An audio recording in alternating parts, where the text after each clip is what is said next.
Hello, friends. This is the program Empire of Lies, where we discuss manipulation and disinformation in Russian media, how Russian television rewrites reality, around the Trump plan, analysis of a 60 Minutes episode. In the latest episode of 60 Minutes, Russian state television demonstrates a rare example of how an information construct is literally created live on air. Officially, the pretext is leaks about Trump's 28-point peace plan. However, the content of the episode demonstrates not an attempt to analyze this document, but rather an effort to fit it into a narrative already familiar to Russian propaganda.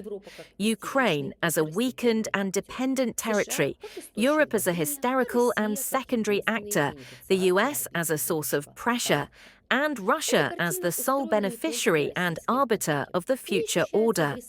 This picture is not only created for the Russian public, it also seems to be aimed at European viewers. Moscow is trying to convince them that war and peace in Ukraine are no longer a matter for Kiev, but a bargaining chip between the US and Russia, from which Europe is being steadily squeezed out. 1. Initial frame, Trump's ultimatum and Kiev's predetermined capitulation. Skabiva begins with a dramatic thesis. Trump's peace plan supposedly became an ultimatum for Zelensky, and time remains until Thursday. The deadline is used as a pressure tool within the program itself. It creates the impression that the US is ready to shut down the Ukrainian army at any moment, stop arms supplies, cease intelligence sharing, and leave Kiev alone with Moscow. This artistic device accomplishes 3 goals. 1. To remove Ukraine's agency. Its fate is determined in Washington and Moscow. 2.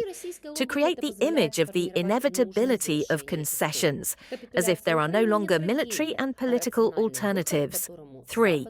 Present the US not as an ally, but as a blackmailer whose pressure is no different from Russian demands.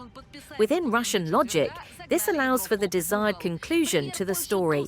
Ukraine's capitulation is not a tragedy, but a rational solution, to which the West itself is driving it.